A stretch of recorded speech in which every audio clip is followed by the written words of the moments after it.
Good afternoon. Afternoon. I'm here to welcome you to Storytelling by Linda Wright, who's my wife. I'm Randy Wright. Mrs. Wright has been a storyteller for more than 15 years.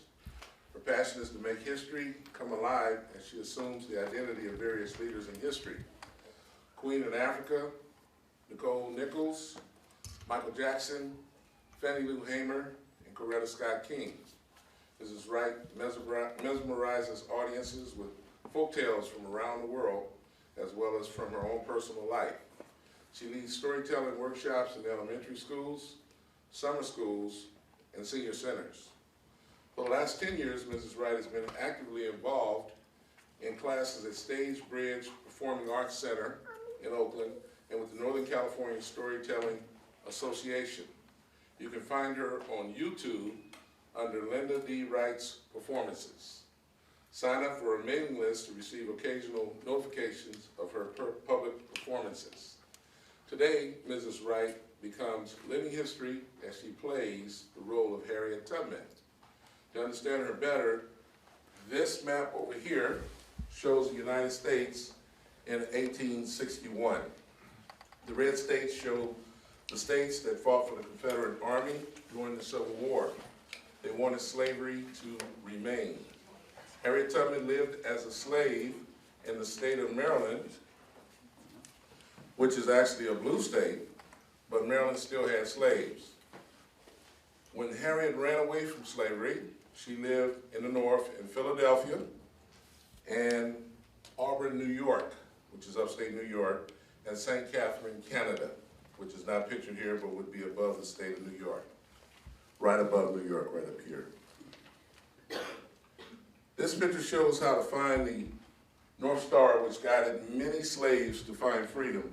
That's what the gold stars actually stand for up there. Find freedom north of the red colored states. Today, I want you to imagine this is the year 1910. 1910. 1910.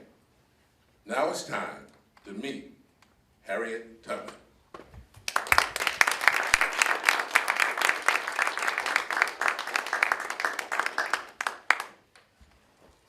Ooh, look at all these fine-looking people coming for my 90th birthday party. Well, maybe 92.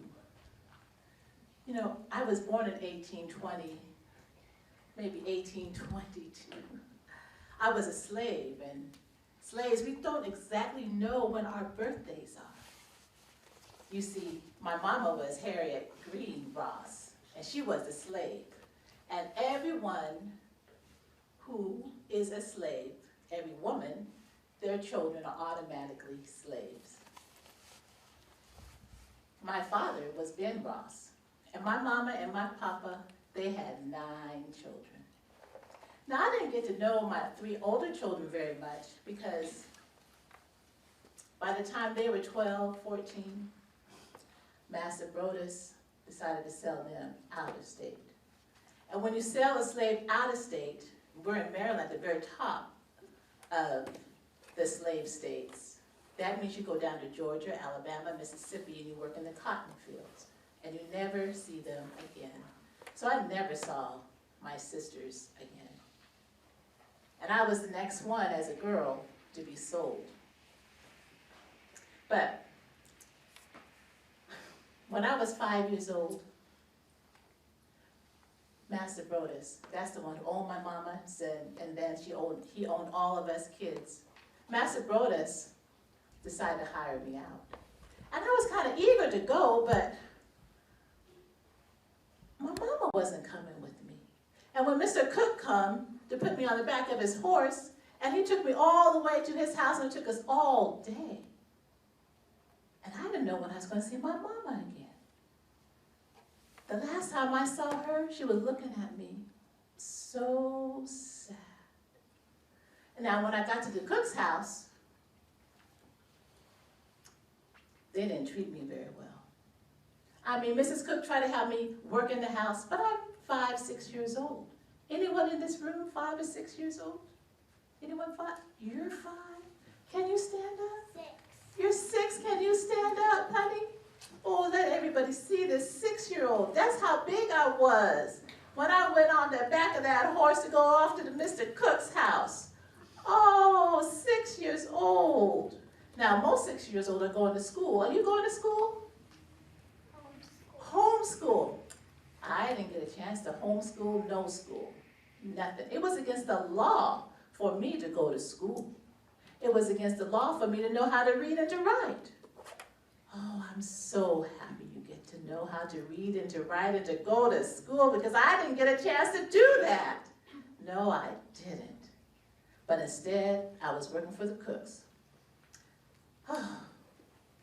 Mr. Cook, he took me from his wife and had me out in the river working with his muskrats. Ooh, they had those sharp teeth and they had those claws. Nasty things. And I was in the river, even in the month of January and February, when it was cold, really cold. And I got so low down sick with the measles and fevers and all other kinds of things.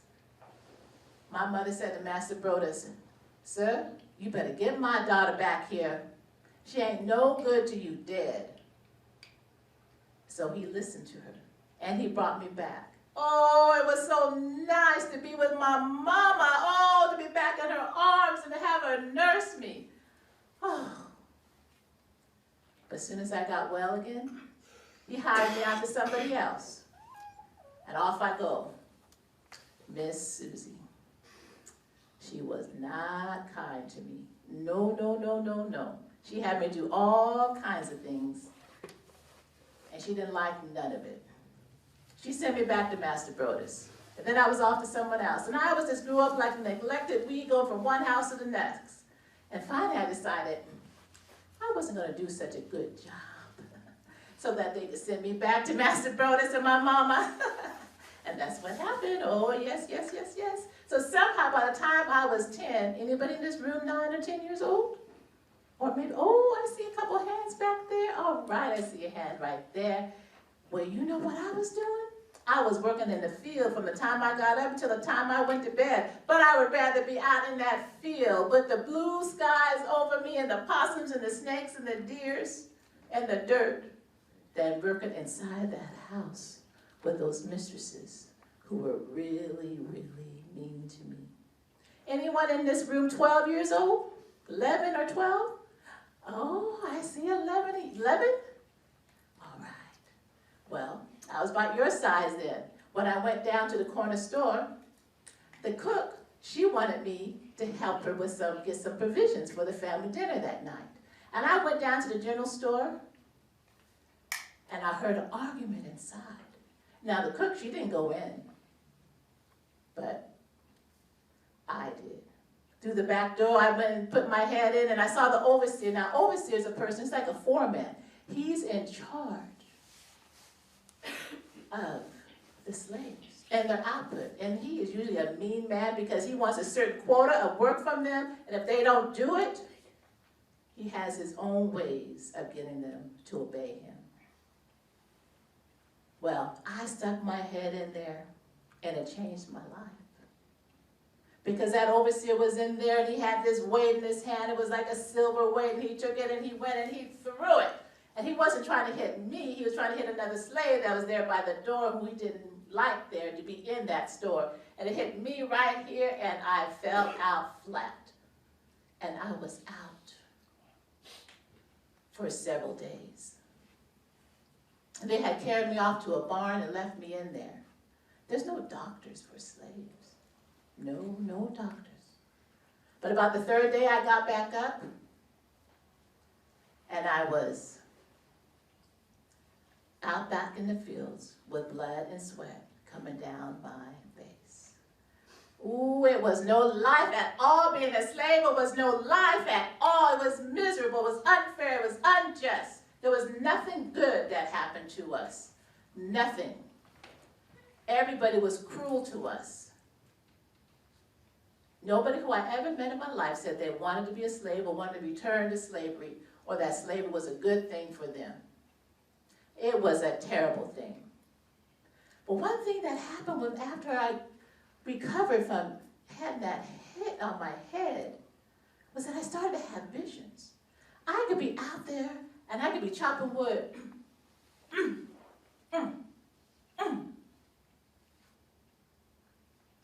And I would go to sleep. You could poke me, you could hit me, you could kick me, you could yell at me, anything. And I would not wake up. Ooh, but when I woke up, oh, the visions that I seen, a music that you can't even hear on earth. And the voice of the Lord just talking to me. And angels. And me. Flying over the plantations. And then there'd be, in some of my visions, there would be white ladies, beautiful white ladies, helping me over a fence. And I couldn't understand all of that, but the other slaves, when they heard that I had these visions, they would go, Harriet, tell all your troubles. She's got the touch. She can help you. She's got second sight. Ooh, Harriet, tell your problems. She's got insight. Ooh. And I was kind of elevated in the eyes of them. But Master Brodus, when he found out that I was falling asleep at work, he tried to sell me to the nearest neighbors, but they wouldn't take me not for a penny. But then he sold me to, he didn't sell me, but he hired me out to Doc Thompson. Now, Doc Thompson is where my pa was, Ben Ross. And Ben said that the best thing you could have as a slave is your reputation. That's the only thing you can own. And he was an honest man, and he always wanted to make sure he was an honest man. And Doc Thompson had him in charge of his timber. And he had all these people working for him, and he'd tell them what tree to cut down, which one not to, and do this and to do that with all the trees. He knew everything. Oh, I was so happy to be reunited with my pa. And I would tell him my visions, and that one day I'm going to be free. And he would tell me, Harriet, this is what you're going to do. You're going to make sure you know about the North Star. That's what's going to guide you. It doesn't move around at night. Look at the Big Dipper and at the big end of it, and it'll point to that North Star. He told me about the moss will grow on the north side of the tree, and just touch that if you can't see the stars. He told me how to walk through the forest and how to mark my trail. Sometimes the runaway slaves will run and they don't know where they are, and it's nighttime and they don't even realize it, but they're just going right back and they get caught. But he told me how to mark my trail so I go straight to the north. Oh, my papa believed in me. Oh, he told me so many things. Then as I got older, about the age of 24, anyone in here 24? Oh, I got one hand back there. Well, when I was 24 and I was working for my pa, I met somebody. And I was looking at him, and he was looking at me. His name was John Tubman. Now, he was a free man. He was not a slave. Had John.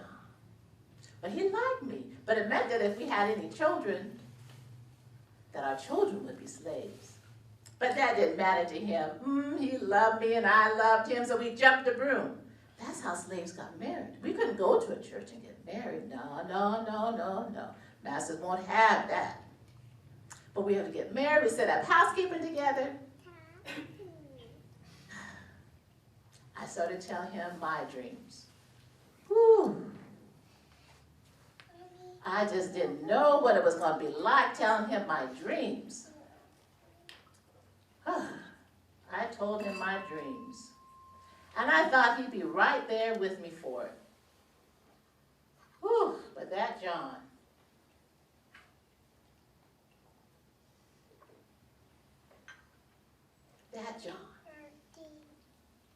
He said, Harriet, don't you be talking that way.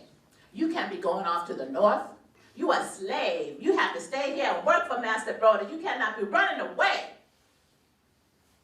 And if you try or talk about it anymore, I'm going to tell Master Brodus on you. Ooh. I could have fallen right on my face with that news. Here is my husband who I'm married to. And he in his heart was more of a slave than I was in my body. Well, I didn't tell him any more of my dreams after that. And I told my family, don't listen, don't tell him anything, because he'll tell on you. Well, because of my visions, I got so bold, I went to Doc Thompson and said, I want to hire myself out. And I'll give you a little bit of the money, but I'm going to keep most of it to myself. Do you know what he said? He said, all right. So I was making pies. I was making gingerbread and root beer and selling it all over the place there in Dorchester County, Maryland. I even had enough money to buy some steers. And I was going around with anyone, the poor blacks, the poor whites who had property. I was plowing their fields for them and keeping that money and giving just a little bit back to Doc Thompson. I was a businesswoman. But when I was out there selling those pies, I met Hannah Leverton. She was a Quaker woman. They always speak with these and thous. And she was said to me, thou art not to be a slave, Harriet. Thou art to be free.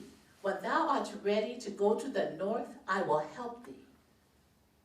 I will tell thee how to get there. And I have friends who will help thee. Ooh, you would have thought that I would have just right then and there said, yes, I'm going to the north, I'm going to the north. But no, it would mean I have to leave my husband. I'd have to leave Maryland, the trees, the air of Maryland. My whole family, my mama, my papa, my brothers, everyone would have to, I'd have to leave them all behind. And I wasn't quite ready to do that. But every time I saw Hannah, she just encouraged me to no end. But by then, I got to be 27. Anyone in here 27 years old? No 27-year-old. Maybe 28? 29? Well, you know, I don't exactly know my age. All right. Well, it was in 1849 when the slaves started saying, Harriet, Ben, Henry, Robert, they're going to be sold. They're going to be sold down south to Georgia, Mississippi, Tennessee. They're going to be picking that cotton. They're going to join a chain gang, a chain gang, a chain gang.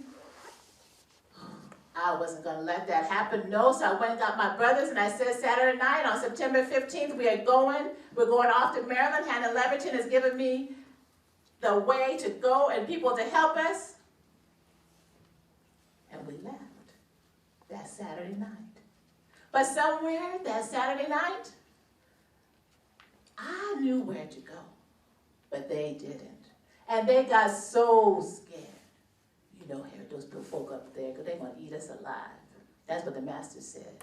They just eat us alive. We can't go up there to the north. And then my other brother would say, my baby's going to have, my wife's going to have a baby soon. I got to get back. So they took me back into slavery. Ooh, I was mad, I was mad, I was mad. Ooh. But come Monday morning on the 17th, I was heading back out. And I went over to Doc Thompson's place to try to talk to my cousin, Mary. She was one of his cooks. But they were so busy in that kitchen because I felt if I could tell her something, she could tell my folk that I was okay. And no one would come and try to get her and be mean to her about why I wasn't around anymore. But I went over there and she was so busy in there, so I just left there and started across that big old lawn of Doc Thompson. And here he comes on his horse, riding that horse right towards me.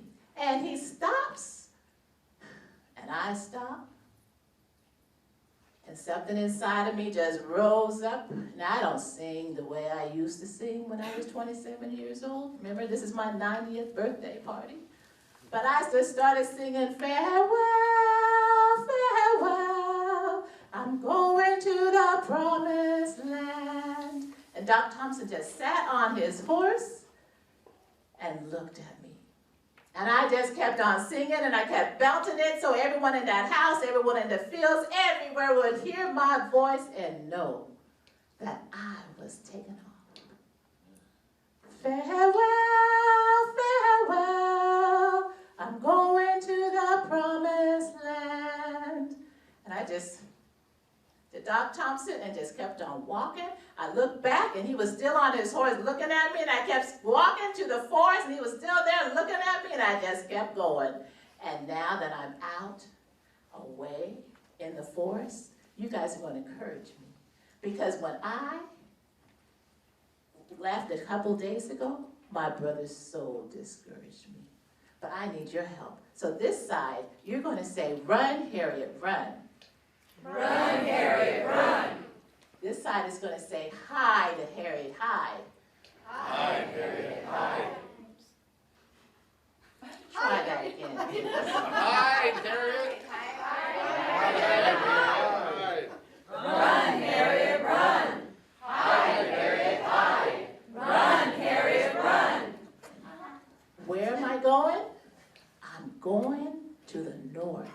And there's a document that was written in such and such year. And it said that all men are created equal. Does anyone know what document that is? Raise your hand so I can call on you, as they do in most schools that I never got a chance to go to. Anyone know what document I'm talking about? Well, I have one person smiling at me really hard. I have someone over here who's whispering it, and here it has another one, but I'm gonna go on you. What were you thinking? Me? Yes? Declaration of Independence. That's right. Say it nice and loud. The Declaration of Independence. What year was that written? 1774? 76. 1776. And Thomas Jefferson was one of the ones who wrote it. And the first time he wrote it, he had a clause in there that slavery was supposed to end in the United States. But because of the Southern gentleman, he took that out. He said that maybe someday, there won't be any slavery in our nation. So, what I'm going to say is you're going to say, Run, Harriet, run. Hide, Harriet, hide. and why am I going to freedom? You're going to say, because all men are created equal. Because all men are created equal. And where's that written? The Declaration of Independence, 1776. Why am I running to freedom? All men are created equal. Where's that written? The Declaration of Independence, 1776. Now, I didn't get a chance to go to no school, but I know about the Declaration of Independence. And I think you're all going to know for sure after today, too. All right. So, I'm in the woods, and I'm going to Run, Harriet, run. Hide, Harriet, hide. Run, Harriet, run. Hide, Harriet, hide. And why am I going to freedom? All men are created equal. And where's that written? The Declaration of Independence, 1776. Woo! I'm going to be free. I'm going to be free. Yes. Woo! So I'm walking, and I go through a river in case there were some dogs who I could lose their scent. And I go and I hide, and I run, and I hide, and I run, and I hide, and I get to my first town. And Hannah Leverton had given me the woman's name. And I knocked on her back door. She opened it, and she handed me a broom, and she said, okay, go sweep my yard, sweep everything. So I was out there sweeping and sweeping and sweeping and sweeping, and that night her husband come in, and he puts me in the back of their wagon. And he takes me in that wagon. So all I have to do this time is Hide, Harriet, hide. in the bottom of that wagon. And he took me to the next town, and he got me out of that wagon, and he whispered to me where to go. So then, that morning, I went to that person's house, and they hid me in their house. And that night, that person told me I had to Run, Harriet, run. Hide, Harriet, hide. Run, Harriet, run. Hide, Harriet, hide. and I sure did. Some nights, I was hiding inside of the roots of trees, sometimes in caves. Other nights, I was in people's houses. But it took me 15 dark nights to get up to the Pennsylvania state line. And oh, when I saw that Pennsylvania Pennsylvania state line sign. I didn't know what it said, but I knew what it was because people had told me what it would look like. And I got down on my knees and I kissed the ground and I rest. And I said, oh, glory, glory, glory. Look at my hands. They're free. Look at me. Oh, the air is different. Everything is more beautiful up here in the north.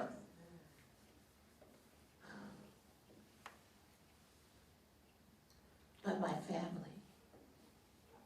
my mother and my father, my brothers and my sister, they are still slaves. How can I be free when they're still slaves? Right then and there, I decided that when I go up to the north, I was going to come back and get each one of them out. And the north. There's no one to celebrate with me. Nobody to know my name. But I'm going to work and I'm going to earn money and I'm going to go back and I'm going to get them out one by one. So in Philadelphia, I made my way to William Still's office, and he was a conductor on the Underground Railroad, a major conductor.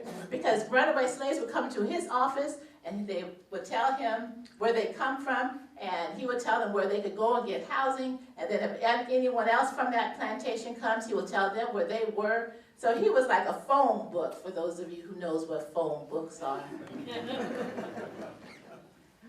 And he had me do some work.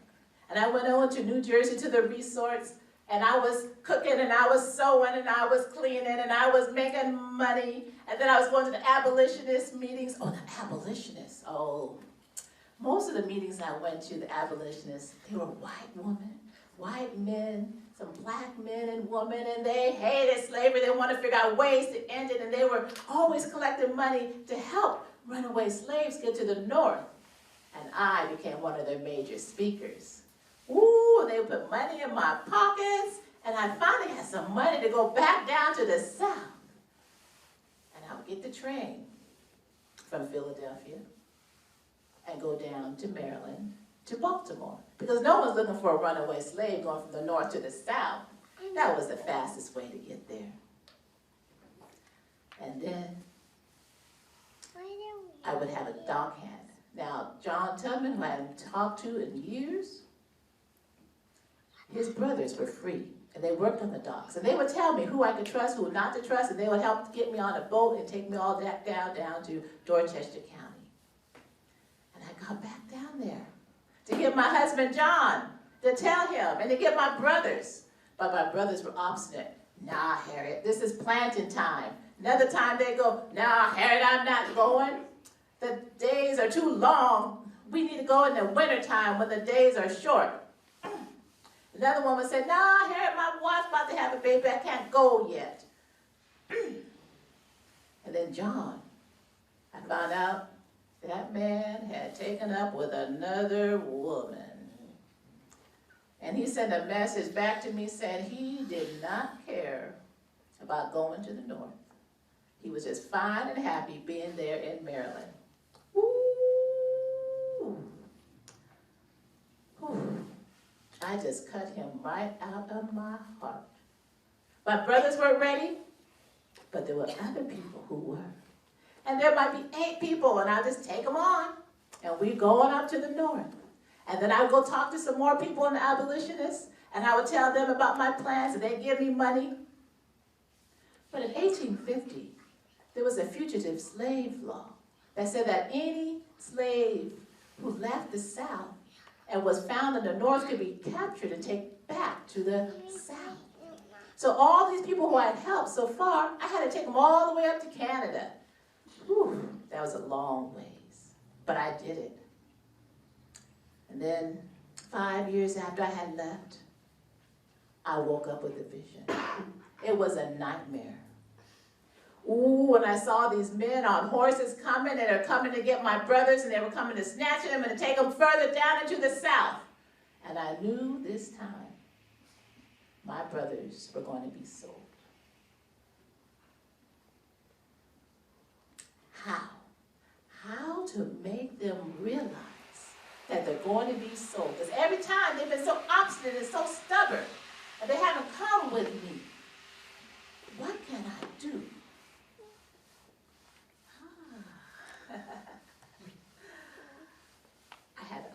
teaching his friend to write a letter.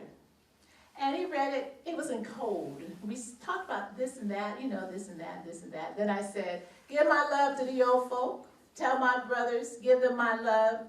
And when the old ship of Zion come, make sure they get on board and sail away. And I signed it by this man's adopted son, William Jacobson. So the letter was to Jacob Jacobson, his father, who was a freedman in Dorchester County. So I mailed that letter, and Jacob later told me that the postmen, you know, they read all the mail from black people. They read all the mail of white people who they think are helping black people run away. And so, of course, they had opened up his letter. They couldn't figure out what it meant. So they had Jacob Jacobson come right in to their office. And he come riding on a horse. He gets off his horse. He ties it up. He goes in through the front door of that post office. And they say, yeah, boy. Now, he ain't no boy. He's a grown man. Boy, read this letter and tell us what it means. And he just takes it in his hand and he says, give my love to the old folk. Well, they done died. I don't have no old folk. And I ain't got no brothers either. And get on the old board of the ship of Zion. I ain't gonna die. Oh, this letter is a fraud. And he throws it on the ground and walks out of the post office. But he gets on his horse and he goes straight to Ben. Then he rides over to Robert. Then he rides over to Henry to tell them that I'm coming and get on board this time. So when I come, it was Christmas Eve, December 24th. And it was raining. It was raining. I come and I have a messenger who goes off and tells my brothers to meet me at the appointed place that I had talked, that they knew that I was always going to be there to take people off to the north, to be there right after darkness. We had 40 miles to get to my father's house. Because my father by this time is free. His owner has set him free, given him 10 acres of timber, land, and a cabin. And my father had bought my mother. She was supposed to have been free when she was 45. That was what a will said. And in my old days, I actually hired a lawyer to find out what that will really said. My mother and all her children were supposed to be free at 45. None of them were. None of them were supposed to ever be sold out of state line. At least 3 of them were, my 3 sisters. Anyway, they went and got my brothers and told them. And I was waiting. Now, Henry come, but when Henry come, he come with his fiancée, Jane. Now, Jane was owned by Horatio Jones. And Horatio Jones was a mean man and wouldn't let Jane and my brother get married. He said no. And he treated her so cruelly. Well, my brother had hid some men's clothes there on his property, on Horatio Jones' property, and she dressed in those that night and came on over. She was there right on time. My brother was there right on time. Henry was there on time, but not Robert. We don't know where Robert is. But I am a general in this army of getting people to the north, and I wait on nobody. So it's time to go, we leave. And the rain is coming on down, and I'm thinking as we're running up 40 miles to get to my father's place, should I tell them I'm here? I haven't seen my parents for 5 years, and it's Christmas Eve. Oh my, if I opened that door and said, Mama, I'm here, and she would just holler and scream and be so happy, I'd be the best thing I could do for her. And we sing those Christmas carols, Silent Night, and Oh, little town of Bethlehem. But that would be the worst present I could give them. Because when the slave catchers come looking for my brothers on December 26th, because that's what the poster said, they were going to be sold on December 26th. Most slaves were sold the day after Christmas so that the master would have his books straight for January 1st. And if they sell them out of the state, they can make at least $400. If they sell them in-state, it'll be about $200. Well, we're on our way. And my parents, do I tell them? But no, Because that slave catcher on December 26th would be coming there and they'd be breaking down their door and open it and telling my mama, where are your boys? And her boys aren't boys, they're men. And she'd be kind of happy and excited and not being able to tell them she hadn't seen them. And then they would take her in their place. And they would do things to my mama that would not be good to do.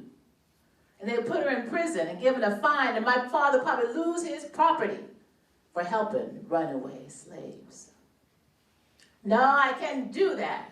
So we hid in the corn crib. And there were 2 other men who came and joined us.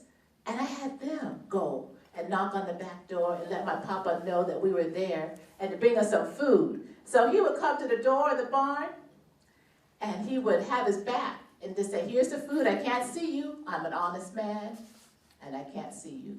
When they come asking if I've seen you, I could say, no, I have not seen you. So he put the food in there and he'd go back in. Later on, he'd come out with some more. And we could go up at nighttime and look through the the holes in the windows and around in the cabin and look through and see my mama. She just sitting there rocking with her head on her hands when she knows trouble's coming. Because she's been looking for her sons coming. It's Christmas Day now. And she's been out looking up and down the road for her sons coming with their families, and no one's coming. Oh, it was so hard not to go in there and talk to my mama. It was so hard. Also, Robert, he come and join us. He made it all through the night. The thing that had delayed him is that his wife was giving birth to a baby. And he was trying to leave, but the baby was coming so fast that he had to help her deliver that baby. And then she named the baby Harriet. And here I am, taking the baby's father. Now, I'm not taking him, but it was still hard. And she told him when she realized that he wasn't coming back, don't forget about me and your children. And he promised that he'd come back. Well, you know, he never did come back. And when I told him I'm coming back to go get your kids, he didn't volunteer to come with me. I wouldn't take him anyway if he had. He would just be gumming up the works. No, I work on my own. But I got my brothers 4 days to Philadelphia. I know how to get places now. I know how to get to Philadelphia in 4 days, but it took me 15 the first time. Yeah. Another time I had to go and get my parents because my father had helped some other men escape. They had stayed at his place. And they had escaped north, but one of them decided to turn back. Now, I had been their general on that trip. He would not have turned back because I would have told you, if you don't come with me, you're not going to be alive tomorrow because I'm going to get rid of you. Because if you go back, you're going to tell. And that's exactly what happened. That one man, he got so scared, he went back. And when the slave catchers caught him, he told everything. And my father was going to go to jail, and my mama. But I made this chariot. It was a chariot. Old broken arm down thing with an old horse, and I got them out. And my father, his hands are all crippled with arthritis. By now he's 80 years old, and he wanted to bring his tools. He said, Pa, this thing is not going to take your tools. My mama wanted to take her feather bed. Mama, you can't take nothing. Get in. So they got on. And I got them up to the train station in Delaware. And from there on, my Quaker friends took care of them because who my mama could be. She was so bitter. She could be complaining all the time. But if you think about all the things that happened to her, you can understand why she would be bitter. Now, it's close to 1861. Something happened a few years before that. I had been in Auburn, New York quite a bit as an abolitionist, speaking at their meetings. And Mrs. Seward, William Seward, was the Secretary of State later on for Abraham Lincoln, but he was running for president. And he sat me down. He said, after we had some tea and all, he was a good man, William Seward. Good man. He said, "Harriet, you don't have no home. You don't have your own place to lay your head. You just running all over the place. I want to provide a home for you." A home for me? A home? What do you mean, Mr. Seward? A house. Now, my son and I, we buy property and we build these little houses for black people for them to buy, and they give us an interest for it. It's a low interest. But I would like to give you 7 acres right down the road from me. 7 acres? Mr. Seward. Yes, 7 acres. So you could have your home for the age there. There's a brick house there, some other buildings. You could have all your chickens and your goats and your pigs, whatever you need. Your family could be there. It is there for you. How would you like to buy it for $1,200? $1,200? Yes, and I want you to give me $25 down. I could do that. $25, I could do that. And $40 a year as your mortgage. Oh, Mr. Seward. I have a home. I have property. I grew up like a neglected weed, but nothing. Just living in a shack and living on people's porches and their kitchen floors and everything else. And now I have a home. That William Seward, he was something else. I was sad when he didn't become the president of the United States, but Abraham Lincoln, my dear Abraham Lincoln, he hired him as his Secretary of State. And William Seward did a good job for Abraham Lincoln. He kept France and British Empire from interfering with the Civil War. I like that William Seward.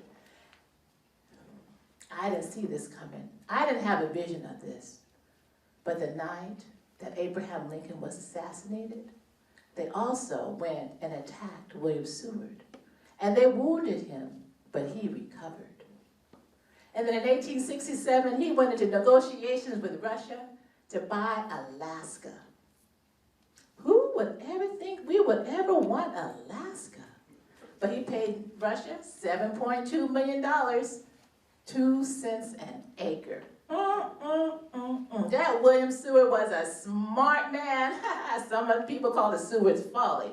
But no, he was a smart man. That's my Seward.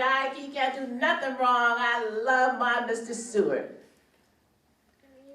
Well, when Abraham Lincoln became the president, it was in March, his inaugural speech. A few days later, the South secedes from the Union. South Carolina had already done it. Virginia does it a little bit later.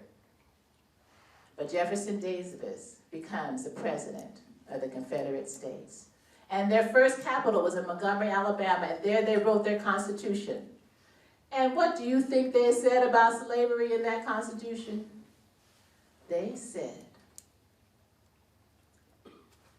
that no law should be made that prohibits anyone from owning slaves.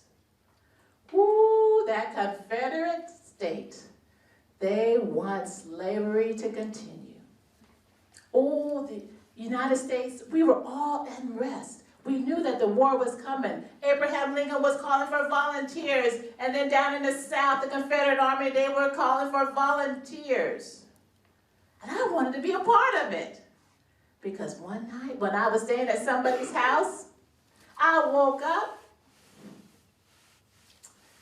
I had a vision. Ooh, glory, glory, glory. My people are free, my people are free. Ooh, my people are free, my people are free. Ooh. And that family just looked at me. Are you mad? There's been no war. Slavery's going to be here for another at least 40 years. Oh, no. I seen it in my time. In my time, that slaves are going to be free. And it's coming soon. It's coming soon. So I try to figure figure out a way to get to the South. I talked to all my connections, and they finally introduced me to Governor Andrew in Massachusetts. I went on over to Boston, and he had me join 53 people who are going to go down to South Carolina, because I cannot tell you the cruelty of those slaves in South Carolina. Ooh. Tens of thousands of black people were freed as our army was winning the war down there. But what to do with them? Because see, they were commanded, forced. When the mothers would cook their meals, the children would come and get their food and go off by themselves in the bushes to eat alone. And even though now these people were free, they were still still acting like slaves and just crippled by the way the slave owners had treated them. And they needed to be taught. So Governor Andrew had teachers and lawyers and doctors, people to know how to run the cotton industry down there, because there was some fine-looking cotton and some great rice growing down there in South Carolina, but there was no one there to conduct a harvest. So I went on down there to South Carolina, and I was there. I was so happy to be there. I had a wash house, and I was teaching all the women how to wash the soldiers' clothes, how to take care of the soldiers, feed them for money. I taught them about money and how to get good money for their work. And I had an eating place where I was making pies and selling them to the soldiers. I was making root beer and my gingerbread and selling it. And I was meeting men who were telling me where the Confederate Army had left all their different things. Ammunition here, Army stuff over here, food over here. And I would go and tell James Montgomery, he was the colonel. Later on, I'll tell Colonel Shaw. I was working with General Higgins and General Hunter. All these different men respected me. They trusted in the things that I told them. And because of the things that I told them, we won many of the raids that we did down there.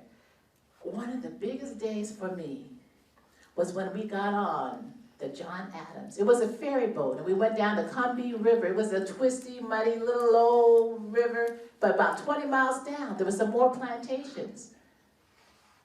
And the slaves were still working as slaves. So I was there at the helm. With me was Walter Plowden. He was helping me, and we went on down there, and he knows about the tides and the currents. It took all night to get there. But when the Negro soldiers got off of the 3 boats that we were there, and they got out into the water, and the fog was coming up, and those women were on their rice pots, and they were cooking, and they looked up. They put these blankets on top of their head. They put their rice pots on top of their head, and they grab a baby, and the baby be holding on, and the baby be running in there and getting their rice pot, putting it in their mouth, and going back and putting it in their mouth. The men were out there in the fields, and they were hoeing the fields, and they would throw down their hoes, and they would come out to the boats. And then their masters were saying, "Yankee here, hi. Senor Cuba, Senor Cuba," because that's what they said. That's what made all the slaves scared, was that they would be sent to Cuba to work in the sugarcane fields. But they were throwing down their plows, and they were running up, getting up on those boats, and we were taking them away. That was one of my proudest moments during the Civil War. Now, I didn't have no vision that Abraham Lincoln was going to be assassinated. I didn't have any vision that William Seward was going to be hurt. No, I didn't. I sure didn't. But after the war, I met with Sarah Bradford. She was a white woman who helped me. And she wrote down all the things I could tell her about my life. And she published a book. It sold out. She came and interviewed me again, published another book. It sold out. People wanted to know about me. And even in the Civil War, there were articles about what I was doing. But the U.S. government wouldn't pay me. William Seward and so many other people had to fight for me. It took about 20 years before I was able to get $20 a month from the government. And I fought for women's right to vote, for black people's right to vote. I didn't just sit still after the war. No. And then at home for the aged, I had so many people coming and living with me. White people, black people. It don't matter what color your skin is, just as long as you have it in your heart to do right by people. Slavery was a terrible thing. It fueled the economy of the United States, but it also fueled hatred, injustice, unfairness, prejudice, racism, so many things that were wrong. And yes, I was wrong to steal people from the South, but the law was wicked, and I was right to do what I did. And so I want to thank you for coming to my birthday party, for coming and celebrating with me my 90th birthday. And you all can look at the different things around the room that I have to tell you a little bit more about the Underground Railroad in my life. But thank you so much for coming. Happy birthday.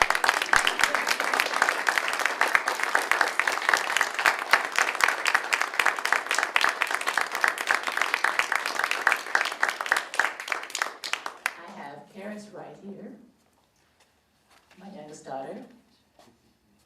And yes, you hold her. There's two. If someone else want to help her hold, would you? Come on up.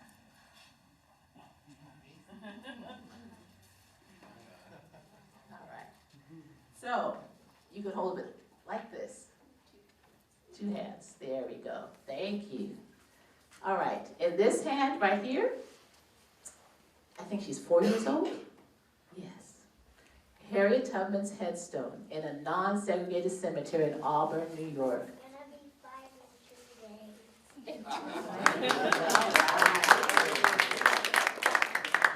right. So, I'm gonna have my birthday at the museum. all right. Okay, so there's Harriet Tubman where she was buried at. And this here is Harriet Tubman's home in Auburn, New York that William Seward gave to her. And it was just amazing to be in that house. And his house is right down the road, and it's open also as a museum for you to go into. And it's really amazing to be there and to see the place that he gave for her to lay her head down.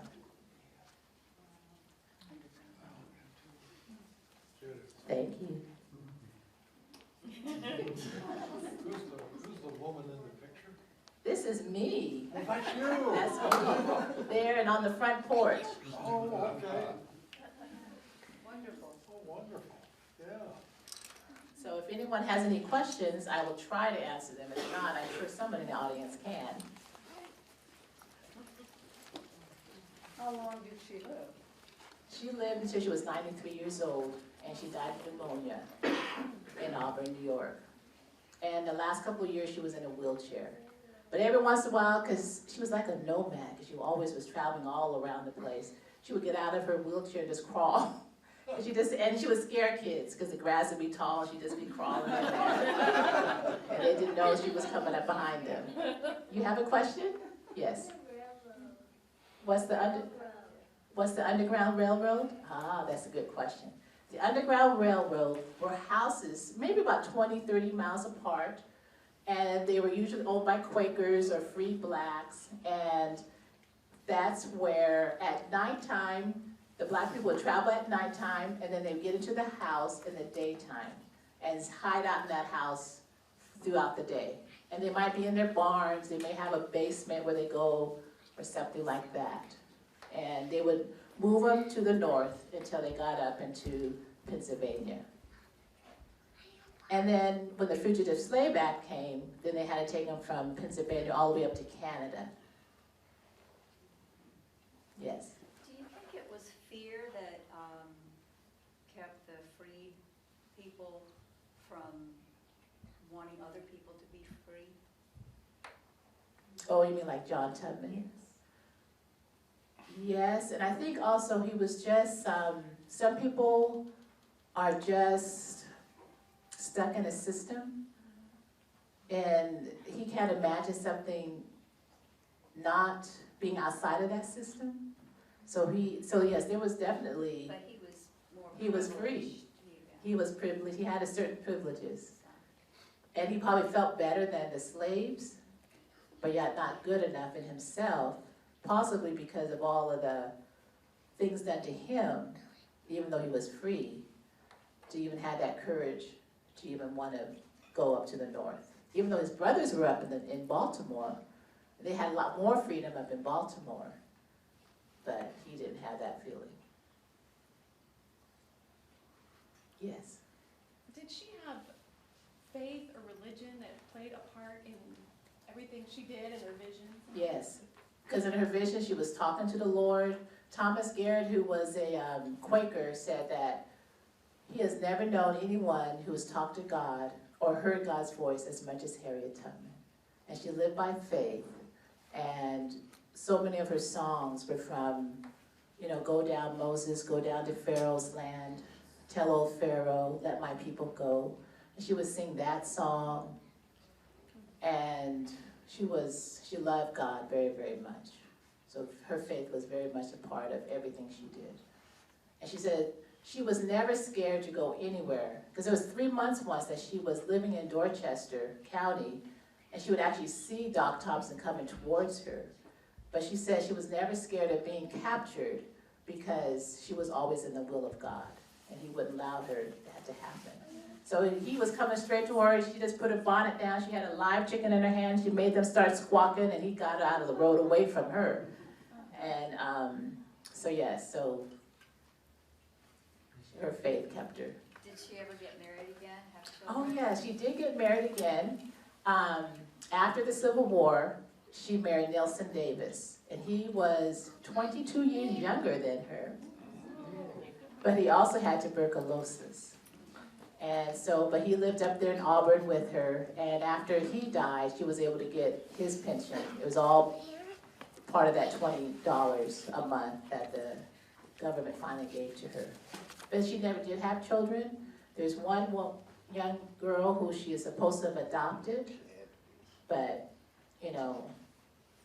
but she didn't have any children of her own. Yes. Were there only 2 stops along her journey to get to the north? No, there was many, many, many How stops. many would you say that she made? Well, going to her father's house that one night was 40 miles. A lot of times it'd be 20. So if she went 15, and I think it's like 100 miles only to get there. Okay. But sometimes you had to wait it out. Sometimes you were in the swamp for a couple of days. So it just depends. But that last day took 4 days, with her brothers, to get up to Philadelphia. Then it takes longer to get up to Canada, yes. Is there an estimated number of how many slaves she ran through the Underground Railroad? Over 319 trips, and it's well documented. I have a book right over there that I've had a lot of my research is done through, and it gives, there's just a lot of records, so on her 19 trips that she did to come back. And there was like 1 year she did 5 in 1 year. So how many years did it span that she was working with the Underground Railroad? Well, she escaped herself in 1847, so she went all the way up until actually the beginning of the Civil War. And when she went back to get her youngest sister, but the Underground Railroad had kind of dissolved by that time because so many slaves had run off to the north, and the fugitive slave law was working hard to capture all these white people who were helping. And so she was actually in a lot of danger on that last trip. But her sister, she found out, had died a few months before she came.